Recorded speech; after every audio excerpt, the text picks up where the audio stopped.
जय मसीह की परमेश्वर अनुग्रहकारी है, हमेशा अनुग्रहकारी है। विश्वास योग्य परमेश्वर जो हमको मिला, हम लोग भले ही अपने बातों में, अपने चलन में, अपने हमारा जो स्वभाव उसमें हम बदल सकते हैं, लेकिन हमारा परमेश्वर वो विश्वास योग्य है, वो कभी न बदलने वाला। तभी तो उसने कहा मैं मनुष्य नहीं हूं कि बोल करके मैं बदल जाऊं या झूठ बोल। परमेश्वर उन्होंने जो भी कहा है पूरा किया है और विश्वास योग्य परमेश्वर। तो ऐसे परमेश्वर की उपस्थिति में हम लोग आए हैं। आप सभी का प्रेमपूर्वक स्वागत है। जो आराधना सभा में हम लोग आए सप्ताह के पहले दिन उसकी आराधना उपासना करने के लिए, मुझे अपने आप में बड़े सौभाग्य की बात है। मनुष्य चाहे कहीं भी चले जाए, कुछ भी कर सकता है, धन दौलत से सब कुछ कर सकता है, परमेश्वर की आराधना, जीवित परमेश्वर की आराधना करना इतना आसान नहीं है। तो सौभाग्य हम लोगों को मिला है। तो आप सभी को कलीसिया इस नाते प्रेमपूर्वक स्वागत है। कलीसिया से जो बताया जाता है उसको आप सभी याद रखिए, और जो सभाएं हैं उस सभाओं के बारे में निरंतर यहाँ से बताया जाता है, उसको याद रखिए। मंगलवार को बाइबल अध्ययन 7 बजे होता है, उसको याद रखिए आप लोग, और उसमें हम लोग आने की अपनी उपस्थिति हम लोग जरूर देखना है। उसी तरह बुधवार के रोज बहनों की सभा, उसको भी आप लोग याद रखिए और उपस्थित रहने की कोशिश करें एक साथ में। शनिवार को सुबह भाई लोग इकट्ठा आते हैं प्रार्थना के लिए, आप सभी से आग्रह है उसको भी याद रखिए प्रार्थनाओं में, और हो सके हम लोग भाई इकट्ठा आए प्रार्थना में बैठे, परमेश्वर से हम लोग प्रार्थना करें। उसी तरह परमेश्वर की इच्छा हुई तो हम लोग ठीक 10 बजे उसकी आराधना उपासना करने के लिए यहाँ उपस्थित रहेंगे। एक दूसरों के लिए निरंतर हम लोग प्रार्थना करें। जो दुखी कष्ट तकलीफ में है उन सभी को हम लोग प्रार्थना में याद रखें।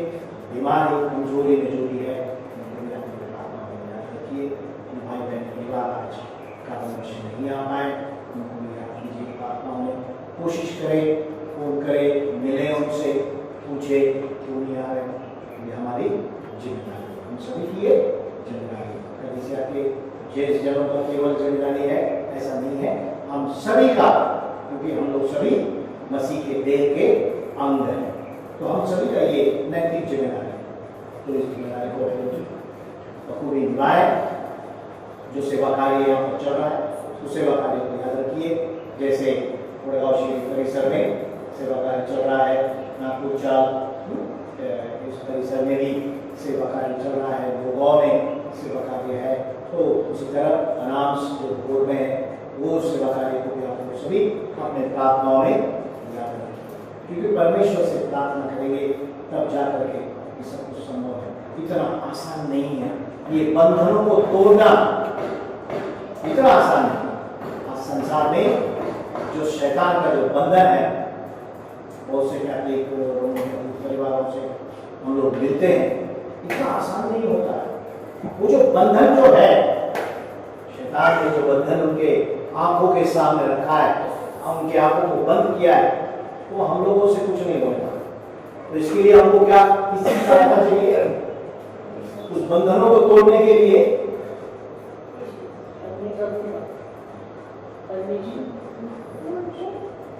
कोई शक है क्या किसी का? मनुष्य कुछ नहीं कर सकता, चाहे वो कोई भी हो। मनुष्य से नहीं हो सकता, चाहे कितना बड़ा भी विश्वासी हो, चाहे कितना बड़ा भी पुराना विश्वासी हो, मनुष्य से नहीं हो सकता। क्योंकि स्वयं परमेश्वर ने कहा, पतरस से पूछा कि किसका उद्धार होगा? परमेश्वर ने कहा ये मनुष्य से संभव नहीं है, परमेश्वर से। तो आप लोग सभी निरंतर प्रार्थना कीजिए।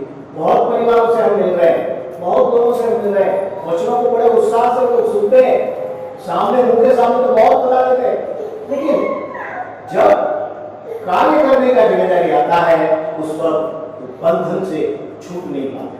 तो आप लोग सभी से आते हैं इस सारे विषयों को याद करके निरंतर प्रार्थना करें। फिर कैसे में 19 तारीख को बाइबल ट्रेनिंग 17 को तो बाइबल ट्रेनिंग का एक सर उन्होंने एक आयोजन किया है। तो आप सही से आग्रह है कि हम लोग जा सकते हैं, बता सकते हैं, उनको भी जाना हो तो भाई बाबू जॉन से कांटेक्ट करें।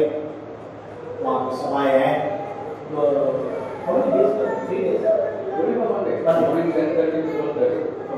10 साढ़े 10 से 1 घंटा, मतलब एक ही दिन का सभा है। तो हम लोग समय निकाल कर, अगर आप लोग के पास समय है तो निश्चित तौर पर आइए, वहाँ से हमको सीखने समझने का एक मौका मिलेगा। तो इसको भी आप लोग याद रखिए। उसी तरह मेरा जो ब्रदर लॉ है रमेश संकटी, उनका छोटा भाई का कल देहांत हो गया। वैसे वो हिंदू है, लेकिन सुना है उन्होंने वचन भी, काफ़ी छोटे उम्र में हार्ट अटैक उनको आया और लैंग्वेज की वजह से वो कल उनका देहांत हो गया था। उनके परिवार को जाकर प्रार्थना कीजिए। कुमार संकटी उनका नाम था। तो उनकी पत्नी है सिंधु और बेटा जो है वो कम्मा। तो उनको आप लोग याद रखिए अपनी प्रार्थनाओं में कि ये जो घटना घटी है उनके साथ में सुधारे परमेश्वर। उन्होंने बहुत बार वचन को सुना है, पूरे परिवार ने वचन को सुना है, लेकिन उद्धार के अनुभव में नहीं आ पाए। तो परमेश्वर की इच्छा है, लेकिन आप लोग निश्चित तौर पर परिवार के लिए प्रार्थना कीजिए। सिंधु उनकी पत्नी का नाम है और संगति तो उनके लिए विशेष प्रार्थना कीजिए। पूरे परिवार के लिए प्रार्थना कीजिए। अपनी यंग एज में देहांत हुआ है। उसी तरह दूसरों के लिए हम प्रार्थना करें। सारे विषयों को याद करके हमारी रिकी नाम जो है प्रार्थना करेंगे। उसके बाद में हमारे बाबू जॉन वचनों का प्रसार करेंगे और ट्रांसलेशन की नाम करेंगे।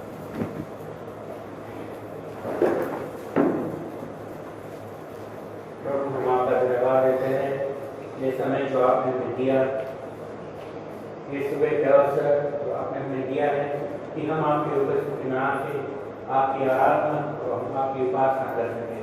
हम आपका धन्यवाद करते हैं सर, तो महान कार्य जो हमारे प्रभु यीशु क्रिस्ट ने उस कलवरी क्रूस पर किया, जिस प्याला और रोटी से हम भाग लिए हैं, वो हमें बताता है वो महान कार्य हमारे प्रभु यीशु क्रिस्ट का हमें याद दिलाता है कि कैसे उनके देह को तोड़ा गया हमारे लिए और उनका रक्त वहाँ पर बहाया गया हमारे लिए।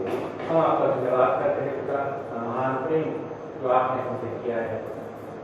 कलीसिया को आपके हाथ में सौंपते हैं पिता, प्रार्थना करते हैं जो सुसमाचार का कार्य हो रहा है पड़ोसी और नागोचार और अन्य जगहों पे जो सुसमाचार का कार्य हो रहा है, सभी को आपके हाथ में सौंपते हैं। प्रार्थना करते हैं फ्रांस मिनिस्ट्री के लिए, वहाँ की जो कोई जरूरतें हैं सब आपके हाथ में सौंपते हैं। प्रार्थना करते हैं कि और अधिक लोग ये सेवकाई इस बारे में सुने और जिन्हें भी एडिक्शन की तकलीफ है वो वहाँ पर बढ़ती हो जाएगा। सभी को आपके हाथ में सौंपते हैं। प्रार्थना करते हैं कि जो आपका है वो आपको सुसमाचार को सुने, समझे, उद्धार पाए और अपने व्यसनाओं से मुक्त हो जाएगा। तो सभी को आपके हाथ में सौंपते हैं। प्रार्थना करते हैं कि हम आपके वचनों को लेकर और अनुशासन से आगे बढ़ते चले जाएं। प्रार्थना करते हैं कि हम जहाँ पर रह रहे हैं, जिस किसी के साथ संपर्क में आते हैं, आप हमें मौका दीजिए कि हम आपका सुसमाचार उनके साथ बात सकें। प्रार्थना करते हैं कि अब जैसे कि हम वचनों को सुनने वाले हैं, आपका वचन हमारे हृदय में कार्य करे, ऐसी प्रार्थना करते हैं। प्रार्थना करते हैं जो मीटिंग होने वाला है खड़के असेंबली की तरफ से 17 तारीख को, वो मीटिंग में और भी लोग जुड़ पाए और आपकी महिमा के लिए हो, ऐसा हम प्रार्थना करते हैं। ये प्रार्थना प्रभु यीशु के नाम में मांगते हैं, इसे धन्यवाद कबूल कीजिए। आमीन। All in the most precious and the highly exalted name of our Lord and Savior Jesus Christ. सभी को अभिनंदन हमारे महान और शक्तिशाली प्रभु यीशु क्रिस्त के नाम में। Lord has given us one more opportunity to be there in His presence and to worship Him and to listen to His words. परमेश्वर ने हमें एक और अनुमति दिया है कि हम उसके उसके उसके उपस्थिति में आए, उसकी आराधना करें और उसके दिए हुए वचनों को हम सुने। We were pondering upon our discipleship and believer. हम इस पर मनन कर रहे थे कि एक शिष्य होना और एक विश्वासी होना, इसमें क्या अंतर है। We all know who is a believer and a disciple. हम जानते हैं कि एक विश्वासी कौन है और एक शिष्य कौन है। A believer is a person just believe, have faith in Jesus Christ, but he is stagnant and he is changed wherever he is or he was. एक विश्वासी वो है जिसने प्रभु यीशु क्रिस्त को स्वीकारा है और उस पर विश्वास किया है, उद्धार पाया है, मगर अपने विश्वास के जीवन में वो एक ही जगह पर थमा हुआ है, ना ऊपर की तरफ बढ़ रहा है, ना ही नीचे की तरफ गिर रहा है। We know that when we say that there is life, there has to be two things should happen. One is growth and second is prosperity. और जब हम कहते हैं कि एक किसी व्यक्ति में जीवन है, तो दो चीज होना जरूरी है। एक है कि बढ़ोतरी होना जरूरी है और दूसरा है कि फलवंत होना जरूरी है। Now we all know that a child is born in a family and the parents are very eagerly or anxiously looking upon that child, that whether his hands and his legs are growing or not. जब एक बच्चे का जन्म होता है एक परिवार में, तो हम देखते हैं कि माता पिता और सभी जन परिवार के उस बच्चे पर ध्यान रखते हैं कि उसकी जो बढ़ोतरी है वो बराबर से हो रही है, उसके हाथ पांव सब बराबर से बढ़ रहे हैं या नहीं। And it is an earnest desire of the parent, father and mother, that my child should grow, and whatever they are doing, however they are doing, they want to see that my child is growing.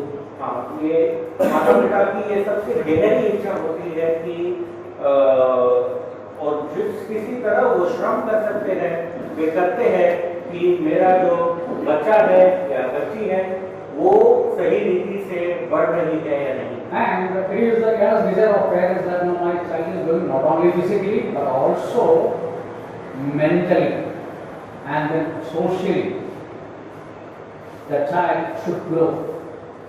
तो केवल यही नहीं कि वो अपने शरीर के ओर से बच्चे की परवरिश हो रही है, मगर साथ ही साथ वो अपने दिमागी रीति से भी बढ़ रहा है और एक दूसरे के साथ व्यवहार के रीति में भी उसकी बढ़ोतरी हो रही है। इसका भी ध्यान माता पिता रखते हैं। Just imagine after the birth of a newborn child in my home or our home, the child after the birth, 1 year is over, 2 years are over, but a child in the peace or she is stagnant or still not growing, that will be our feel.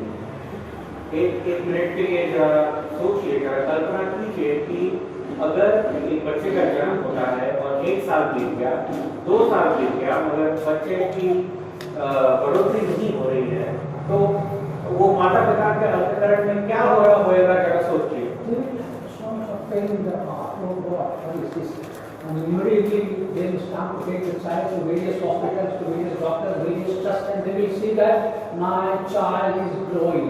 बहुत ही गहरी दर्द और पीड़ा उनके हृदय में होगी और वो माता पिता जितना हो सकता है उनसे वो प्रयत्न करेंगे कि किसी डॉक्टर के पास ले जाए, किसी अस्पताल में ले जाए और जो कुछ भी गड़बड़ है उस बच्चे में वो सही करने का प्रयत्न करेंगे। My dear brothers and sisters, why I am telling this? We have walked into the house of God, and God is our Father and Mother, and God the Father is very eagerly, very earnestly, very anxiously looking upon each and every one of us that whether my child is growing or not. हम ये इसलिए बता रहे हैं कि हमें से अनेक परमेश्वर के परिवार में जन्म लिया है और हमारा जो आत्मिक पिता है, हमारे परमेश्वर, वो बड़े ही ध्यान से, बड़े ही जोश से और बड़े ही करीबी से ये देखते हैं कि मेरा जो पुत्र है या पुत्री है वो बढ़ रही है या नहीं। You know one thing, at the time of the birth of a new child, newborn baby, the structure of the body, the internal and the organs of the body are sufficient enough. There is nothing to be attached to that body. Everything is perfect. Only thing, the child has to grow, nothing else. जब एक नया बच्चे का जन्म होता है तो जो कुछ उसके शरीर में है वो पूरी तरह से संपूर्ण है, और कोई भाग जोड़ने की जरूरत नहीं है एक नए बच्चे के देह में। हमें सिर्फ इतना देखना है कि उसकी परवरिश हो रही है और वो बढ़ रहा है कि नहीं। Internal organs like vital organs like heart, liver, kidney, brain, all are sufficient enough. The number, there is nothing to be added into that. Outward organs like our ears or eyes or nose, our hands and our legs, the number of fingers, everything is very perfect. Only thing, gradually, as the days and years passing by, the child should grow. जो कुछ भी हम देखते हैं, जैसे कि बच्चे का दिल हो गया या बच्चे का फेफड़े हो गए, जो कोई भी अंदरूनी भाग है और जो कोई भी बाहर के अंग है, जैसे कि कान हो गया, नाक हो गया, आंखें हो गई, उसकी उंगलियां हो गई, जो 10 उंगलियां सक्रिय हुई है, ये सब परिपूर्ण रीति से प्रभु ने बनाया है। मगर हमें ये देखना है कि बढ़ोतरी उस बच्चे में हो रही है या नहीं। Now, we all know that because we all have our children and we are looking. So those who are not married, they also know, they are looking at their families and see that a newborn baby, immediately what is food normally parents are giving? What milk? Normally? Breast milk. Immediately, that is not complete planned food. So, mother and father, they see that my child is getting sufficient breast milk. तो एक नया शिष्य जब वो पैदा होता है तो उसका संपूर्ण भोजन के लिए जो माता का जो दूध होता है, केवल वो ही वो उसको उसके पोषण के लिए पूरी रीति से उपयोग में आता है, और कोई भी गाय का या कोई दूसरे जानवर का दूध उतना पोषण नहीं रखता है बच्चे के लिए। So that breast milk enriched the child to grow not only physically but also mentally. और वो जो माता का जो दूध होता है उसमें वो सारे पोषण होते हैं जिससे जो बच्चा है वो केवल शारीरिक से नहीं मगर अपने मनोस्थिति से भी बढ़ता है। And maybe up to 1 year, mother may feed the child with breast milk, and then after, as the child is growing, they will start to give semi-solid food. Then after solid food, then as the child is growing, they will give them meat, they will give rice, they will give various kinds of food to ensure that my child is growing both physically and mentally. तो शुरुआत में हम देखते हैं कि सिर्फ माता का दूध दिया जाता है बच्चे को, धीरे धीरे जब 1 साल पार कर जाता है बच्चा तो हम देखते हैं कि कैसे उसे हल्की खिचड़ी के समान के भोजन उसे देते हैं, और फिर हम देखते हैं कि आगे जाकर ये जरूरी है कि शुष्क रोटी खाए और उसके बाद अलग अलग प्रकार का मांस भी उसे देते हैं ताकि उसकी बढ़ोतरी ढंग से हो रही है। When this small baby, you are seeing that shot, mother is carrying in her hands and feeding that boy or child by her breast. What will be the feeling of that mother? My lovely child. She is so happy. She should be happy mentally and then physically. Then the child will get the maximum amount of milk from mother's breast. तो जब हम देखते हैं कि नया जन्मा हुआ शिशु रहता है और कैसे माता उसको छाती से लगाकर उसको दूध पिलाती है, तो हम देखते हैं कि कैसे उस माँ का भी मन भर जाता है प्रेम से उस शिष्य के लिए, और वो शिष्य को भी उसका पूरा पोषण मिलता है। और ऐसे हम देखते हैं कि कैसे प्रेम में और दूध का मांग करता है शिष्य। See, God the Father is also like this. when we come to 1 Peter chapter 2, verse 1, it is very clearly mentioned that. Therefore, laying aside chapter 2, 1 Peter chapter 2, verse 1, we read, therefore, laying aside all malice, all deceit, hypocrisy, envy, and all evil speaking, as newborn babes, desire the pure milk of the word, that you may grow thereby. If indeed you have tasted that the Lord is gracious. पहला पत्र उसका दूसरा अध्याय वचन 1 से 3 हम पढ़ेंगे। पहला पत्र दूसरा अध्याय 1 से 3। इसलिए सब प्रकार का भेदभाव, छल कपट, राग और बदनाम के दूर करके नए जन्मे हुए बच्चे के समान निर्मल आत्मिक दूध की लालसा करो, ताकि उसके द्वारा उद्धार पाने के लिए बढ़ते जाओ। क्योंकि अब तुमने प्रभु की कृपा का स्वाद चख लिया। See, just imagine, God only has instituted a family, husband and wife. And we see, we understand the love of mother and father as we are growing in the family. तो हम देखते हैं कि हमारे परमेश्वर ने ही ये नियोजन किया है कि कैसे एक स्त्री और पुरुष को एक साथ आना है एक परिवार में, और जब बच्चे भी बढ़ते हैं तो वो देखते हैं कि हमारे माता पिता के बीच में कैसा प्रेम है। The parents have got that much of love, care, and attention towards their own physical child. How great and how big it is the love of God the Father towards His children. अगर हम जो शरीर में रहने वाले माता पिता है, अगर हमें हमारे शरीर में बच्चे के लिए इतना प्रेम है, तो हम सोच सकते हैं कि हमारे जो आत्मिक पिता है, जो जिसका प्रेम परिपूर्ण है, वो हमसे कितना प्रेम करते होंगे और कितना ध्यान देते होंगे हमारे ऊपर। Here it is very clearly mentioned as newborn babes. यहाँ वचन 2 में हम देखते हैं कि एक नए जन्म में शिष्य की तरह। We all love small children, newborn child. We all love to look at the face of the child and see the smile and the way he is playing. We know we enjoy it and we want to see it. एक नए जन्म शिष्य से हम सभी प्रेम करते हैं और हम देखते हैं कि वो कितने कोमल रीति से खेलता है या एक मुस्कान देता है। ये सब हम बड़े ध्यान से देखते हैं, बड़ी कोमलता से देखते हैं। And we know that looking at the face of the child, we see the innocence of the child. Because there is nothing in that child's mind and it is very pure and very clear. So we enjoy when the child is playing and smiling and whatever the child is doing, we enjoy that activity or the face of the child.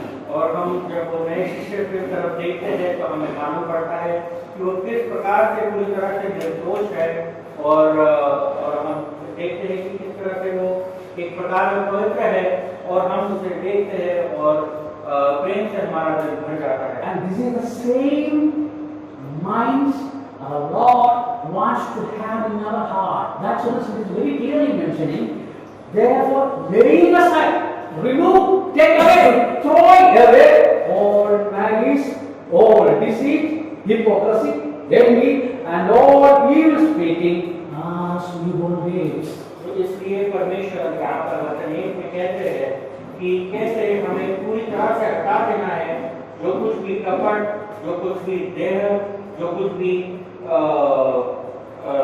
भी दुष्टता हमने है, वो सब को हमें पूरी तरह से हटा देना है। परमेश्वर यहाँ हमें कह रहे हैं। This is how our God the Father and our Lord Jesus Christ is taking us in His hand and feeding and wants to feed us. इस प्रकार से हमें यहाँ पर चित्र दिखता है कि कैसे हमारे आत्मिक पिता को हमें अपने हाथ में लेना है और हमें वो पूर्ण अन्न हमें देना है। This is the primary reason that the Lord Jesus Christ not told His disciples, let them come, allow them come, children to come to my presence, because the kingdom of heaven is for those who are like these children. इसलिए हमारे प्रभु यीशु क्रिस्त जी जब उनके पास वो बच्चे आ रहे थे और शिष्य उन्हें रोकते हैं, तो कैसे हमारे प्रभु यीशु यीशु क्रिस्त को शिष्य को समझाते हैं और बोलते हैं उन्हें कि ये छोटे बच्चों को मेरे पास आने दो, क्योंकि मेरा पिता का जो राज्य है वो ऐसे का ही बना हुआ है। My dear sisters and brothers, let us have that kind of mind in our life. Jesus Christ had that kind of mind when he was born and lived on this earth. When he was led to the cross of Calvary, he was like a small baby, a small child. He was innocent like a child. हमारे भाई और बहनों, देखते हैं कि हमारे जो परमेश्वर है उनमें भी ऐसा ही मन हम देखते हैं और हमें भी ऐसा मन होना चाहिए कि एक नए जन्म शिष्य का, क्योंकि हम हमारे प्रभु यीशु क्रिस्त में भी देखते हैं कि जब वो उस कलवरी क्रूस पर भी चढ़ाए गए थे तब भी वो पूरी प्रकार से पाप रहित और निर्दोष थे। And to become like a child, after all, laying aside all the malice, deceit, hypocrisy, envy, and all evil speaking, then after becoming like a child, what we should desire? Desire the pure milk, breast milk of our God, the mother. तो हम देखते हैं कि कैसे जब हम ये सब बुरी चीजों को सब दुष्टता और कपट को हम हमसे दूर कर चुके हैं, तो एक नए जन्म शिष्य की तरह हमें वो निर्मल वचन का जो दूध है उसकी आशा हमें रखना है, जो हमारे आत्मिक पिता, जो हमारी माँ है, वो हमें देती है। Unless and until we become like a childlike character, we will not be able to drink the pure milk of God, God the Mother, and then we will not be able to grow. Thereby, we will be stagnant as a disciple, stagnant as a believer, not as a disciple. और जब तक हम अपने को उस स्थिति में नहीं लाते हैं कि हमें उस निर्मल वचन की दूध की जरूरत है जो हमारा परमेश्वर, जो हमारी आत्मिक माँ हमें देती है, जब तक हम उस स्थिति में नहीं आते हैं हमारा बढ़ोतरी नहीं होएगा हमारे आत्मिक जीवन में। See, normally when we meet each other, any new believer or a Christian, we ask a question: are you a believer? ज्यादातर जब हम एक नए व्यक्ति को मिलते हैं जो एक ख्रिस्ती है, तो हम उसे पूछते हैं क्या तुम एक विश्वासी हो क्या? I have never heard about like are you a disciple? भाई ने ऐसा नहीं सुना है किसी को भी पूछते हुए क्या तुम एक शिष्य हो क्या? And after asking this question, are you a believer? The second question, yes, I am a believer. The second question comes, which assembly, which church do you go for fellowship? तो ये पूछने के बाद कि तुम एक विश्वासी हो या नहीं, हम उसे ये प्रश्न पूछते हैं कि तुम कौन से कलीसिया या कौन से मंडली में जाते हो? Now, in the answer, we are asking this question and answer is like I am going to a Pentecostal independent church like that, then we get it back. तो अगर हमें उत्तर मिले कि जो दूसरा व्यक्ति है अगर वो एक चर्च में जाता है या कोई इंडिपेंडेंट चर्च में जाता है तो हमें एक कदम नहीं जाता है। Now the other person says, I am going to a brother assembly. Oh, which assembly? Oh, where? All these questions will be followed. अगर कोई पूछे कोई बताए कि मैं एक ब्रदरन कलीसिया में जाता हूँ तो हम बड़े खुश हो जाते हैं और हम और अधिक प्रश्न पूछते हैं कि कौन सी कलीसिया कहाँ पर है, कहाँ पर कारोबार करते हैं आप? See, remember, God is putting us individuals on the basis of church or denominations. God is looking at each and every one of us His own creation. हमें ये ध्यान में रखना है कि परमेश्वर जब हमें देखते हैं तो वो ये देखते हैं कि हम कौन सी कलीसिया में जा रहे हैं या कौन से किसी समाज से हम कारोबार करते हैं, क्या वो चीज़ें हम देखते हैं, क्या वो चीज़ें परमेश्वर देखते हैं या परमेश्वर ये देखते हैं कि ये मेरा एक प्रश्न एक बनाया हुआ एक मनुष्य है और मेरा एक पुत्र या पुत्री है। This is why actually I have seen this for a long time, like for the last 45 years I am in the Brethren Assembly. And you know that Brethren Assembly, like there are no other assemblies because of their teachings, their doctrines. There are no churches 100% perfect in this earth. All assemblies or all churches have their own limitations and lacking and shortcomings. But we, being reverent, one thing is sure that our teachings, our doctrines are purely based on the word of God. तो भाई ने बहुत से क्रिस्ती लोगों को मिले हैं और उन्होंने ये देखा है कि बाकी कोई भी क्रिस्ती समाज क्यों ना हो, मगर जो ब्रदरन लोग हैं उनमें हम देखते हैं कि वचन की शिक्षा बड़ी पूर्ण रीति से देते हैं और जो कुछ भी हम कलीसिया में करते हैं, जो कुछ भी हम जिस तरह हम करते हैं वो सब हम वचन में देखने को हमें करते हुए देखने को मिलता है। And you know what I mean? At the same time, we have got a pride also. I am something, I am different, our assembly is something different than others. That pride also comes. और हमें ये घमंड भी रहता है कि मैं कुछ अलग हूँ, मैं वचन के आधार पर चलता हूँ, इस प्रकार का हमें घमंड भी आ जाता है। And what happens?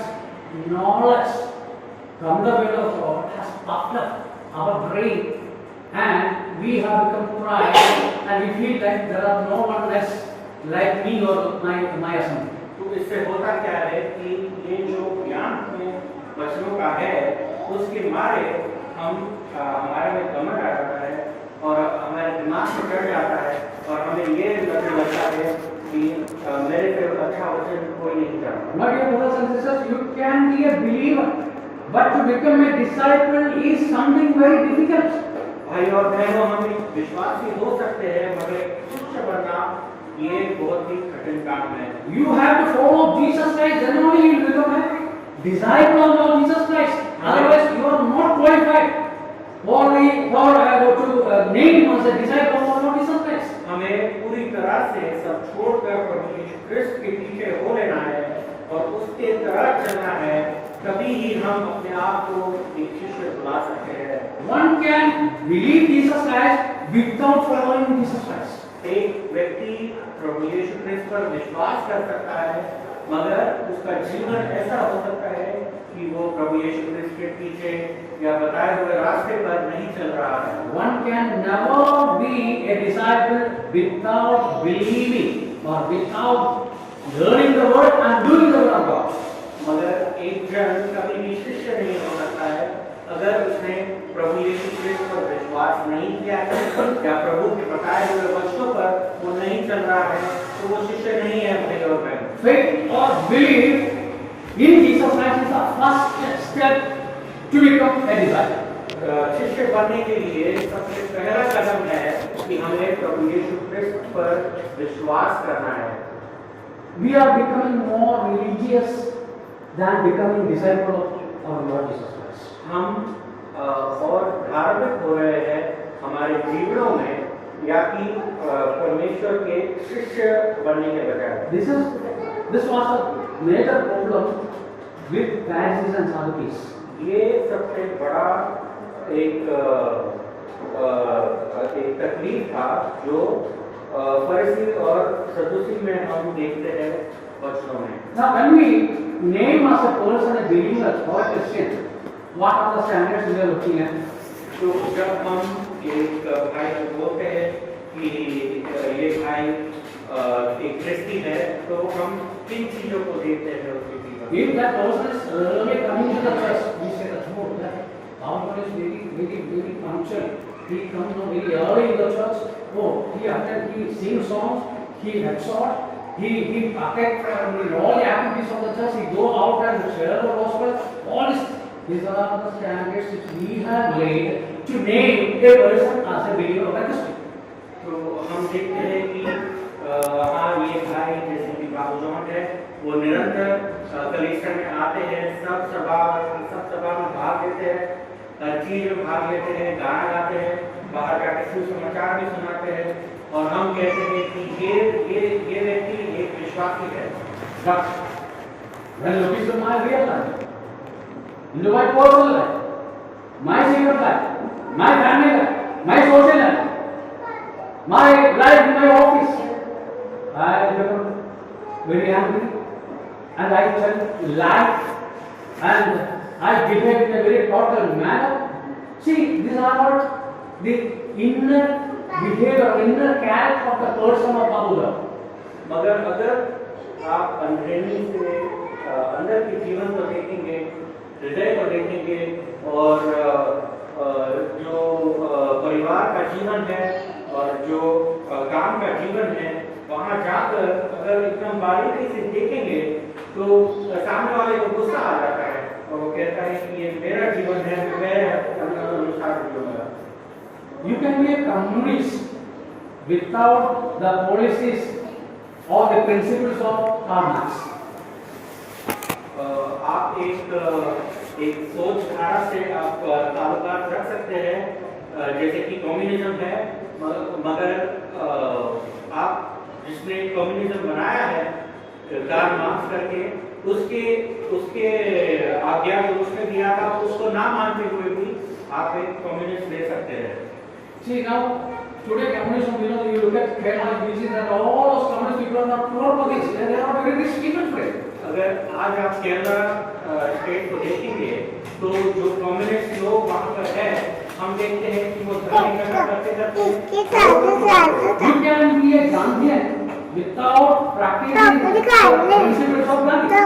आप एक गांधीवादी भी हो सकते हैं बिना गांधी के जो बताए हुए विचार है उसको बिना पालन किए हुए। You see these people, know the politicians, they wear khadi, white color khadi, to show that they are Gandhians, but in their real life, they don't follow and they don't practice the teachings or the policies of Gandhi.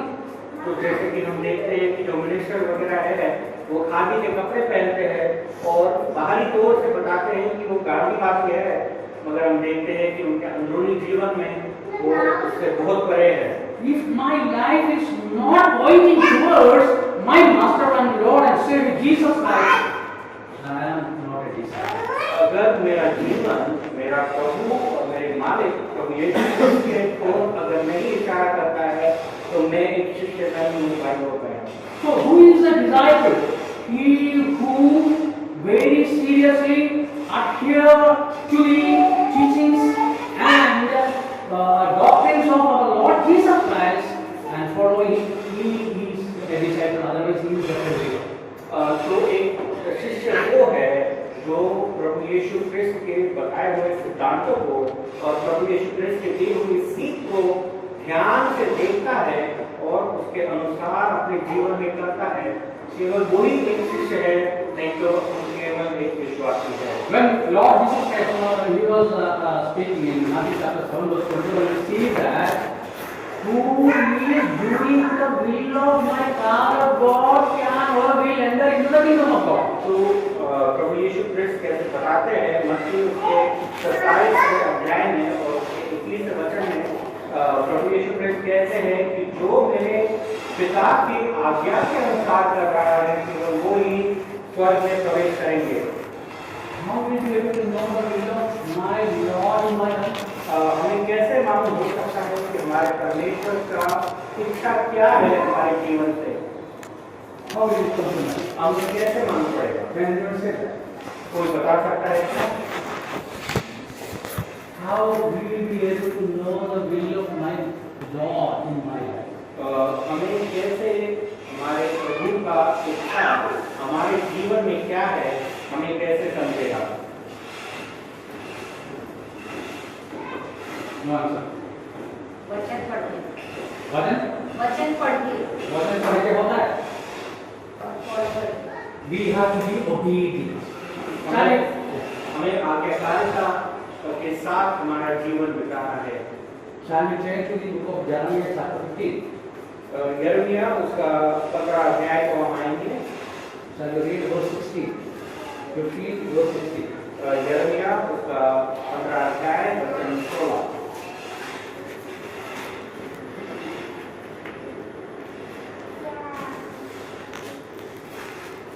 Your words were found, and I ate them, and your word was to me the joy and rejoicing of my heart, for I am called by your name, O Lord God of hosts.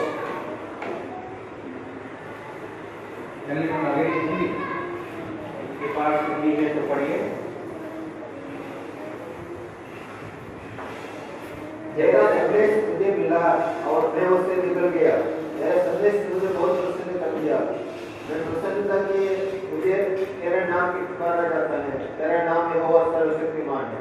The words were found. Jesus said, "Search, you will find." आपके वचन मुझे मिले। हमारे प्रभु यीशु क्रिस्त ने कहा है कि ढूंढो और तुम पाओगे। Last when I preached, I said, no. First, we need to have a heart and mind to listen to the word of God. पिछले संडे को जब भाई ने वचन दिया था तो उन्होंने कहा था कि तुम्हें वो हृदय चाहिए परमेश्वर के वचन को सुनने के लिए। John chapter 8 verse 43. I just know going very fast. The time is very limited. So we need first of all we need to have a heart to listen to the word of God. उन्होंने बताया था कि यूहन्ना सुसमाचार में बताया गया है कि तुम्हें वो हृदय चाहिए परमेश्वर का वचन सुनने के लिए। It is like the land which is prepared to receive the seed. वो उस भूमि की तरह है जो तैयार है उस वचन के बीज को अपने अंदर लेने के लिए। And when that parable Jesus said the seeds were fell on roadside, seeds were fell on rocky places, seeds were fell on thorns, but there were seeds fell on prepared land also. तो उस दृष्टांत में हम देखते हैं कि कैसे वो जो चलने के लिए जो रास्ते की जमीन थी उस पर भी बीज गिरते हैं। हम देखते हैं कि वो पथरीली जमीन पर बीज गिरते हैं, कांटे से भरी हुई जमीन पर बीज गिरते हैं और अच्छी भूमि पर भी बीज गिरते हैं। हम देखते हैं। My dear children of God, having got a heart, prepared heart, unless and otherwise we have got a heart, prepared heart, there is nothing. It is like pouring water on rock. परमेश्वर के बच्चों हमें ये सोचना है कि क्या हमारा हृदय तैयार है वचन को स्वीकारने के लिए, नहीं तो ये केवल ऐसा होएगा कि हम पानी डाल रहे हैं एक पत्थर के ऊपर। That soil, the soil of the land is prepared to receive the seed. Thereby the soil receives the seed, and then after rain comes, immediately the root goes down to the soil. वो भूमि की जो मिट्टी है वो पूरी तैयार है उस बीज को अपने अंदर लेने के लिए, ताकि जब बारिश आए, जब पानी पड़े उस पर, तब तुरंत वो अपना वो नीचे तक जाती है और जमीन पकड़ लेती है वो बीज। It is like hearing, receiving the word of God into the heart, then to keep the word in the heart and to continue the word. That means to become obedient to the word of God. तो ये इस प्रकार है कि हम वचन सुनते हैं, उसे गहराई से अपने हृदय में उतरने देते हैं, उसे याद रखते हैं और उस वचन के अनुसार हम आज्ञाकारिता बनते हैं उस वचन को। Here Jeremiah says that your words were found तो यिर्मयाह कहता है कि आपके वचन मिले and I ate them. और मैंने उसे खा लिया। Are you eating the word? क्या हम परमेश्वर के दिए हुए वचन को क्या खा रहे हैं? Peter said, where shall we go? In your presence there are no words of life. पतरस ने कहा कि हम कहाँ जाएंगे आपके उपस्थिति से दूर, क्योंकि आपके पास जीवन के वो शब्द है।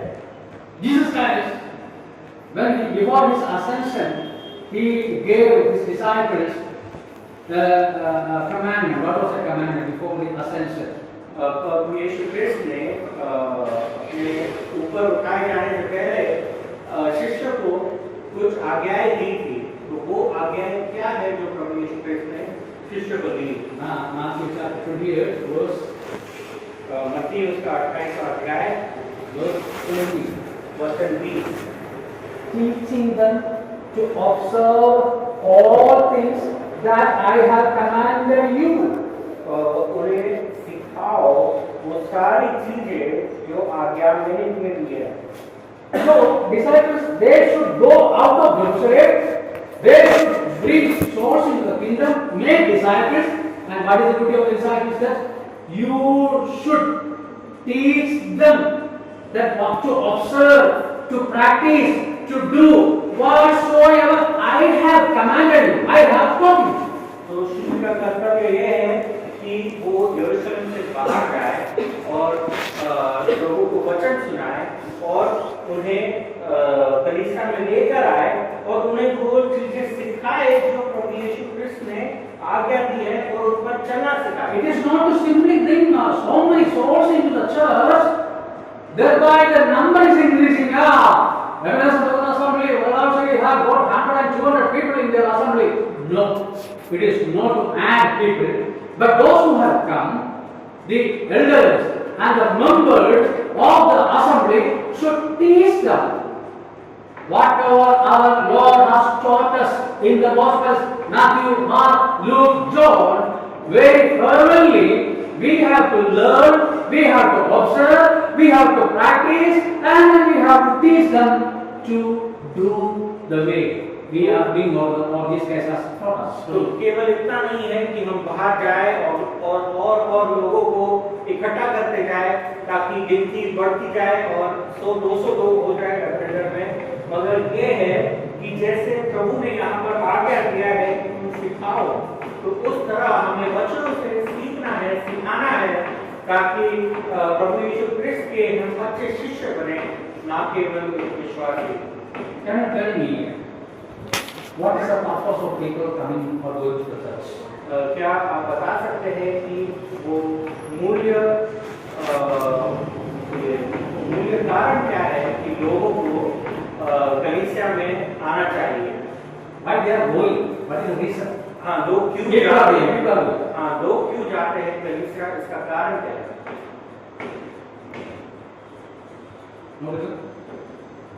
Entertainment or time pass. बहुत से वक्त हम देखते हैं कि लोग जाते हैं सिर्फ मनोरंजन के लिए या वक्त बिताने के लिए जाते हैं। From your heart, can you tell that what is the reason I am coming to the assembly? क्या हम अपने हृदय से ये प्रश्न पूछ सकते हैं कि मैं क्यों आ रहा हूँ प्रभु के कलीसिया में? No answer. अरे वही क्या wasting time in the assembly coming here? अगर उत्तर नहीं है हमारे पास तो हम उठा जाएगा। जीसस आके मंडली उठा जाएगा। सभे എടുക്കാൻ യേശുക്രിസ്തു വരില്ലേ? Go on. അപ്പോൾ നമ്മൾ സഭയിൽ വേണ്ടേ?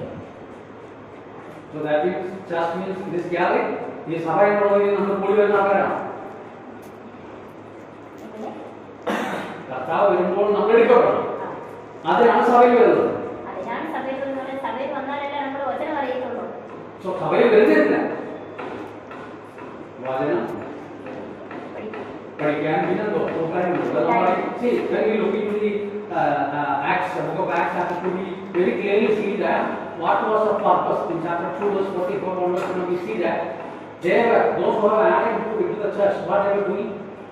तो प्रेरितों के काम उसके दूसरे अध्याय के 41 वचन में हम देखते हैं कि जो लोग कलीसिया में जुड़ गए वो लोग क्या कर रहे थे वो हम यहाँ पर देखते हैं। प्रेरितों के काम दूसरा अध्याय वचन 43 या उन्होंने प्रेरितों को उपदेश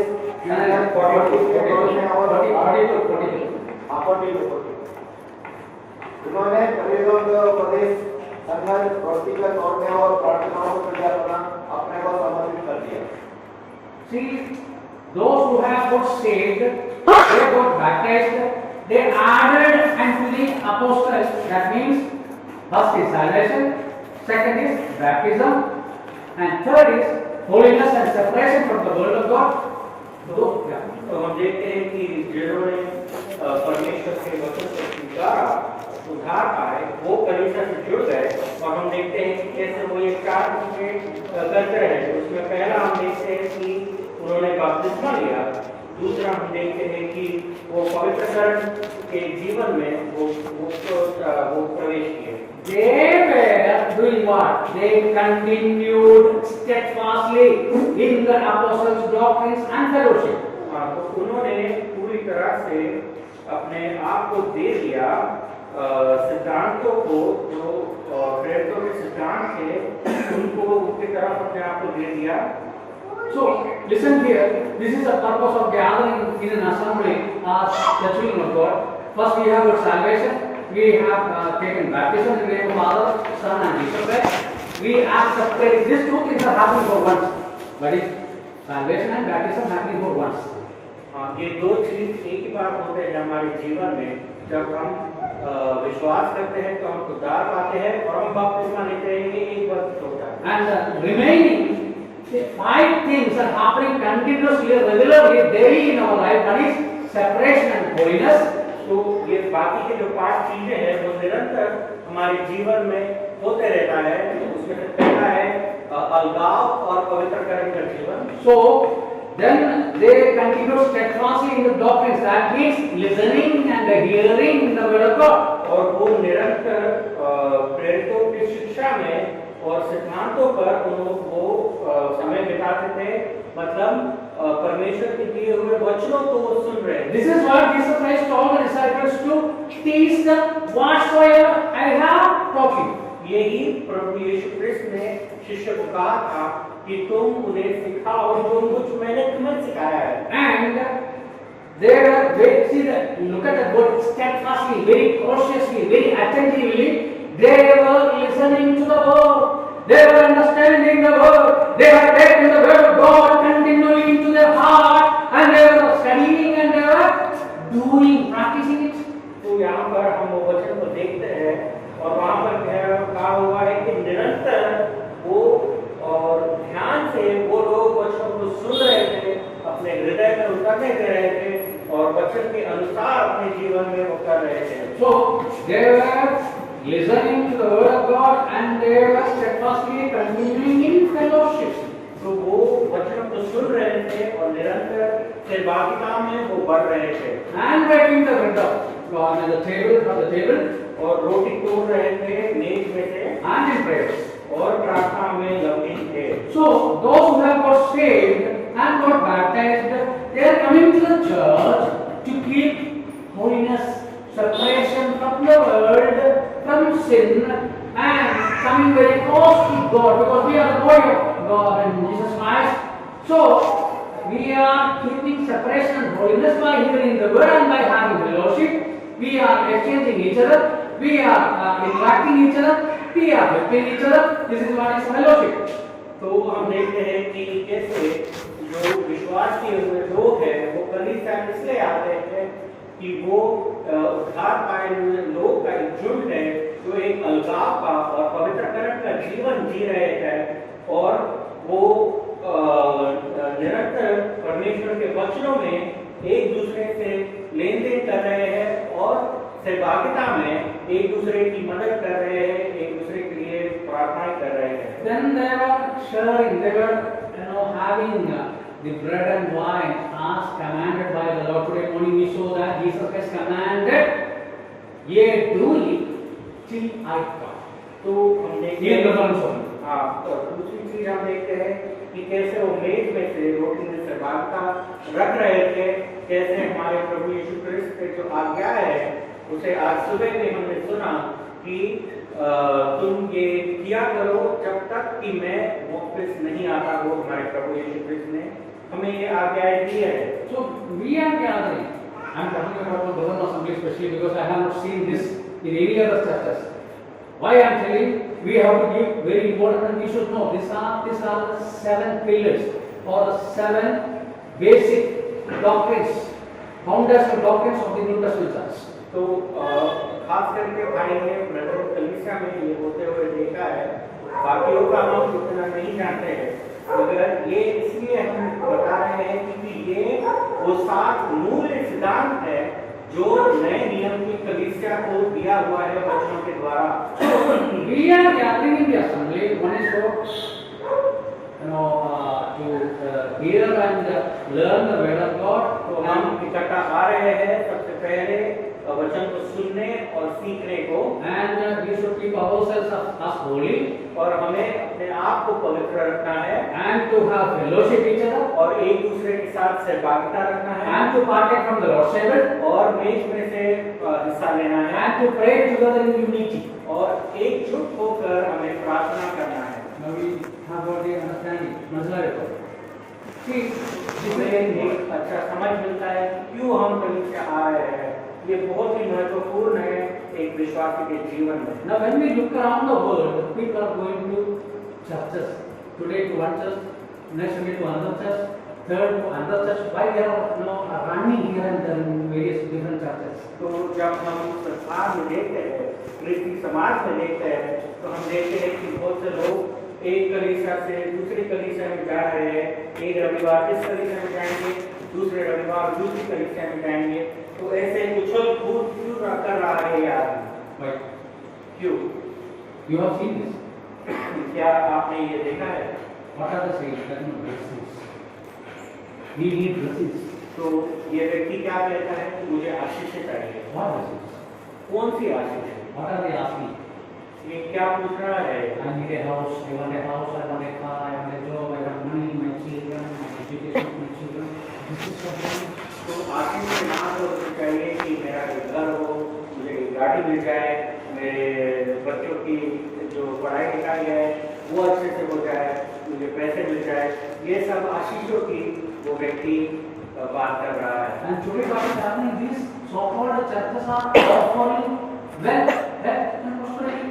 और हम देखते हैं कि ये जो अपने आप को कलीसिया बुलाते हैं मगर है नहीं, वो वचन भी वो ऐसा ही बताते हैं कि तुम्हें धन मिलेगा, तुम्हें बढ़ोतरी मिलेगी, बस ऐसा ही वो बताते हैं। If you look at the mega preachers, there are so many preachers are there in TV channels, and look at them, another preaching. तो ये बड़े बड़े वचन प्रचारक वाले लोगों को जब हम देखते हैं जो अपने आप को वक्ता बताते हैं कि बड़े बड़े महाकलीसिया के जो वक्ता बताते हैं अपने आप को, उनका वचन अगर हम देखेंगे तो वो क्या बताते हैं? They are there to fulfill your worldly pleasures.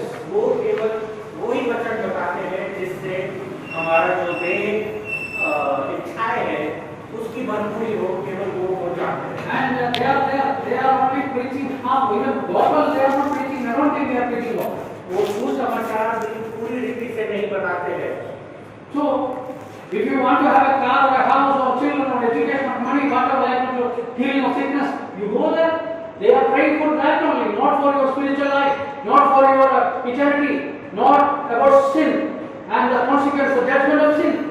तो हम देखते हैं कि वो जो वचन बताते हैं वो भी इसी रीति से बताते हैं कि तुम्हें तुम्हारी बीमारियों से मुक्ति मिलेगी, तुम्हें खूब धन दौलत मिलेगी और तुम्हें अपने काम या व्यापार में तुम्हें बढ़ोतरी मिलेगी, बस इसी रीति से वो बताते हैं।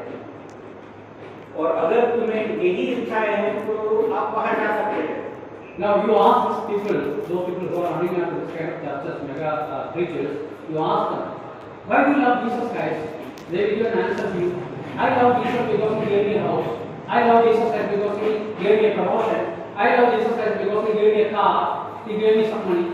These are the words are coming out of his people. तो अगर ऐसे क्रिस्ती व्यक्ति से अगर हम पूछेंगे कि तुम ये बड़े या महान वक्ताओं के पीछे तुम क्यों भागते हो और क्या तुम प्रभु यीशु क्रिस्त से तुम क्यों प्रेम रखते हो, तो वो ऐसा ही कहेगा कि मैं प्रभु यीशु क्रिस्त से प्रेम रखता हूँ क्योंकि मुझे घर दिया, मैं प्रभु यीशु क्रिस्त से प्रेम रखता हूँ क्योंकि मुझे गाड़ी मिल गई, मैं प्रभु यीशु क्रिस्त से प्रेम रखता हूँ क्योंकि मुझे अपने व्यापार में बढ़ोतरी मिल गई, ऐसे ही चीजें वो बताया।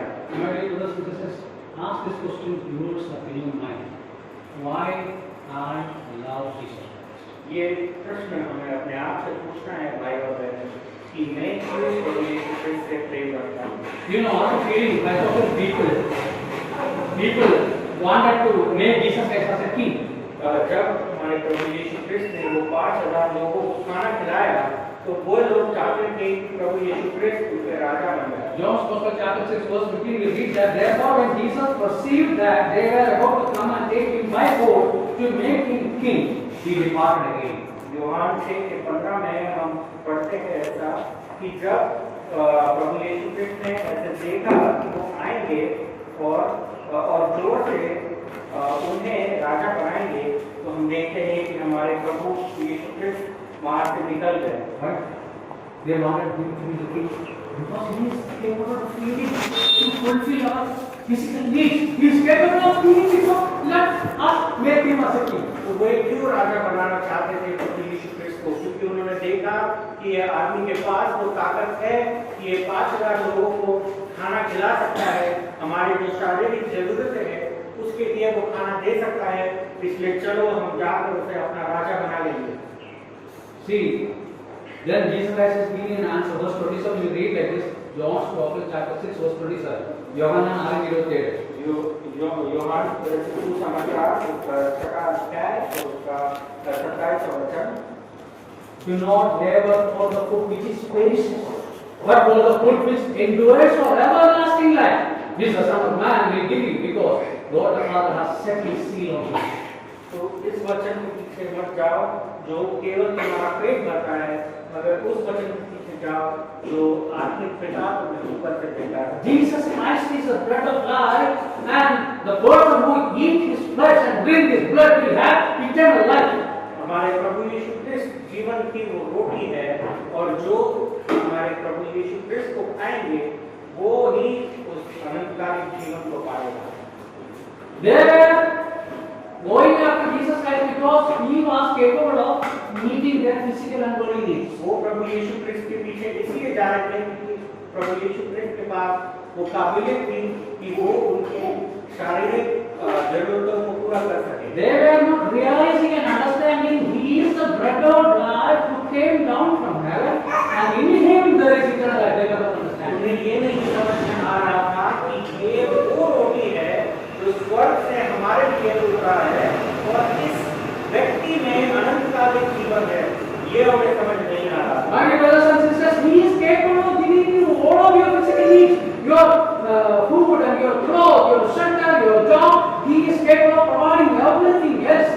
भाई और बहनों, हमारे प्रभु यीशु क्रिस्त में वो काबिलियत है कि वो ये सब कुछ जो कि हमारी शारीरिक जरूरत है वो हमें पूरी तरह से दे सकते हैं, चाहे वो रोटी हो, कपड़ा हो, अनाज हो, हमारे प्रभु यीशु क्रिस्त को दे सकते हैं। These are not perishable. These are not perishable. मगर ये सारी चीजें एक दिन नाश हो जाएगा। But we have the heavenly food, the bread of life, that Jesus Christ Himself, His blood and flesh, that is the Word of God, He has given us to eat and eat and eat, and then we will develop Christ-like character, and then we will have eternal life. अगर हमारे प्रभु यीशु क्रिस्त ने हमें एक जीवन वचन दिया है जो हमारे आत्मिक जरूरतों के लिए पूरा है, जो हम खाते हैं और हमें हमारे प्रभु यीशु क्रिस्त के अनुसार हम बदलते चले जाते हैं हमारे जीवन में। और प्रभु यीशु क्रिस्त का क्या स्थान है मेरे जीवन में, हमें ये प्रश्न अपने आप से पूछना है। If Jesus Christ is not in my life, and I am not experiencing Him as a person in my life, there is no funny saying that I am a disciple. I am only a believer. अगर यीशु क्रिस्त मेरे जीवन में मौजूद नहीं है और मैं उसके पदचरणों पर नहीं चल रहा हूँ, तो ये बोल के कुछ मतलब नहीं है कि मैं एक शिष्य हूँ। Are you ready to live, to keep His commandments, and to become like a disciple, to follow Him, the steps, the footsteps He has set in front of you? क्या हम तैयार हैं कि हमारे जीवन में हम प्रभु यीशु क्रिस्त के पीछे चले और उन पदचरणों पर चले जो हमारे प्रभु यीशु क्रिस्त चले हैं और हमारे सामने रखे हैं? क्या हम उस पर चलने को तैयार हैं? हमारे प्रभु यीशु क्रिस्त का आगमन बहुत नजदीक है। कोई भी क्षण हमारे जीवन में आखिरी हो सकता है।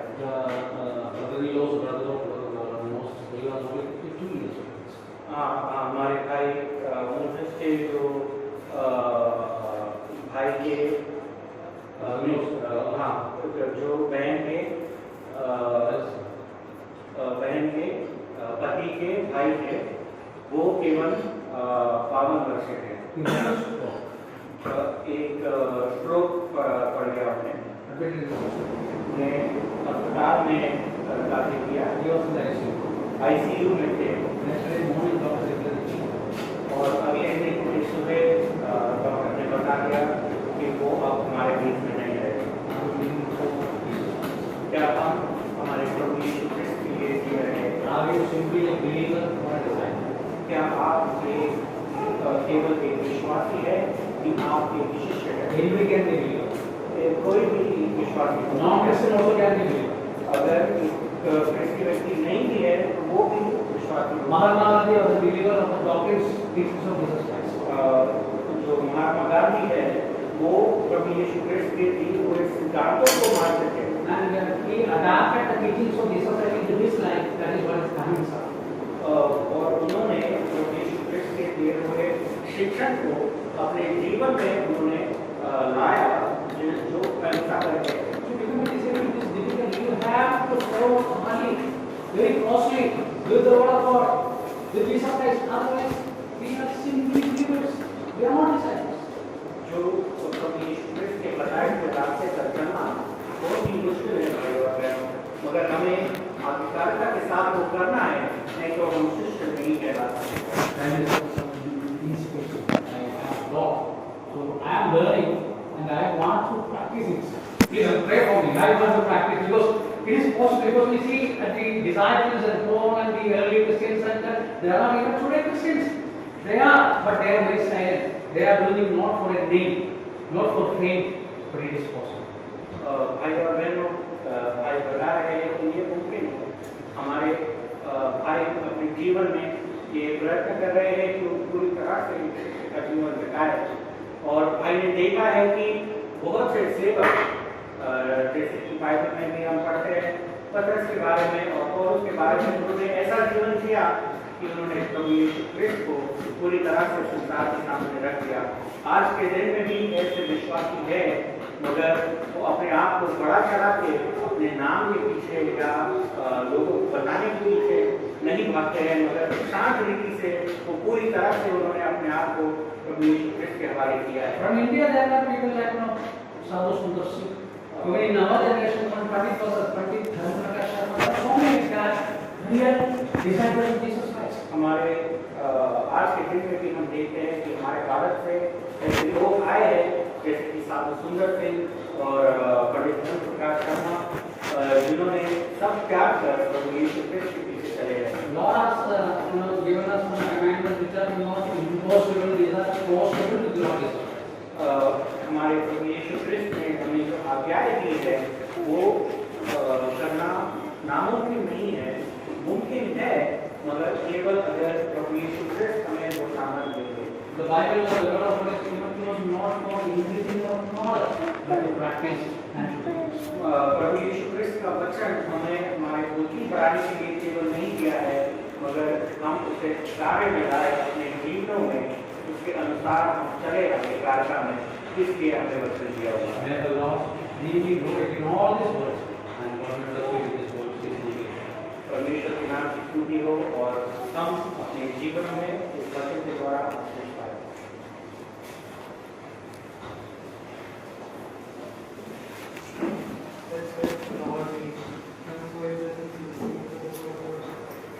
They have given us and for the word which we have heard, O Lord.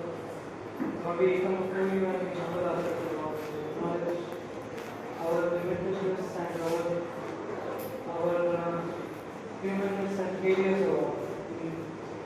We acknowledge that, Lord, you are faithful and righteous. Your ways are perfect. You are the God above all, O Lord.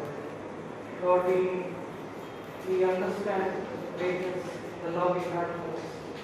That you would forsake the heavens and you would come down and live among us. You would go to the cross and suffer for us. You would open a way for us, O Lord, and you would bring salvation to our lives. We see the love you had for us, O Lord. Lord, when we see this love, when we see the love you have for us, O Lord, we are compelled to change our practical life, to forsake what we see as great and to hold on to this way which you have shown to us. We pray that, Lord, you would speak to us. We will hold fast to the word which we have heard, Lord. And we will live a life which shows Christ in our life. We will be alive in this world and we will be a disciple of Christ. Because of what manner of love that you have shown us. We pray that, Lord, you will enlighten us. You will open our eyes to see the greatness and the love which Christ has shown us. And you will compel our practical lives to align with your word and to glorify glorify your name in our life. We pray for our church. We pray for each of our lives. The opportunities you give day to day, O Lord. The health, strength, the wealth, all the goodness and mercy which you show daily in our life. Help us to encourage each other to live a righteous life, determined life, disciplined life, according to the word of God. Help us to live each day, not only on Sundays, but on our personal life, on our seasonal life. Help us to hold fast on what we have ordered. Help us to practically do it. Pray that Lord, His Spirit will lead us as we go back to our homes. Help us to be determined in our day-to-day life, continue to learn your word and live according to your word. Thank you for all your goodness and mercies. Lord, help us to give all our attention and our focus on your Son, Jesus Christ, and help us to be transformed in our practical life. And let your name be glorified. In Jesus' name. Amen. उनकी चिंता परेशानियों को तू जानने वाला परमेश्वर है पिताजी, इसलिए इन सारी बातों को, सारे भाई बहन परिवारजनों को हम तेरे हाथ में समर्पित करते हैं। अलग अलग चिंताएं, अलग अलग परेशानियों से पसार होकर के हम तेरे चरणों में आए हैं। हमारे मनों को जानने वाला परमेश्वर तू है पिताजी, इसलिए हम तुझसे प्रार्थना करते हैं प्रभु जी, सभी की इच्छा आकांक्षाओं को तूने सुना है, देखा है प्रभु जी, इच्छा आकांक्षाओं को पूरा करने में सक्षम तू है, इसलिए हम तुझसे प्रार्थना करते हैं। सारे सभाओं के लिए हम प्रार्थना करते हैं, सारे भाई बहनों को हम प्रभु जी याद करते हैं कि हम लोग प्रभु तेरे वचनों को सुनने के लिए हम लोग उपस्थित रहने पाए, सारी सभाओं में हम लोग आने पाए, जिसके द्वारा केवल तेरे नाम को महिमा और गौरव है। हमारे जीवनों को हम समझ करके उसके अनुसार प्रभु जी हमें चलने के लिए हम सभी की तू सहायता और मदद करें प्रभु जी। आज दिन तक तूने हमें संभाला, हम धन्यवाद देते हैं। आते सप्ताह भर में प्रभु जैसे हम प्रवेश करेंगे संसार में, होने दे प्रभु जी तेरे नाम को महिमा और गौरव केवल हमारे जीवन के द्वारा मिले, यही हम तेरे सामने अपेक्षा रखते हैं। धन्यवाद देते हैं, स्तुति करते हैं, मान महिमा गौरव सब तुझे देकर इस प्रार्थना निवेदन को धन्यवाद के साथ मुक्तिदाता प्रभु यीशु क्रिस्त के अति पवित्र नाम से मांगते हैं, सुन और कबूल कर पिता। आमीन।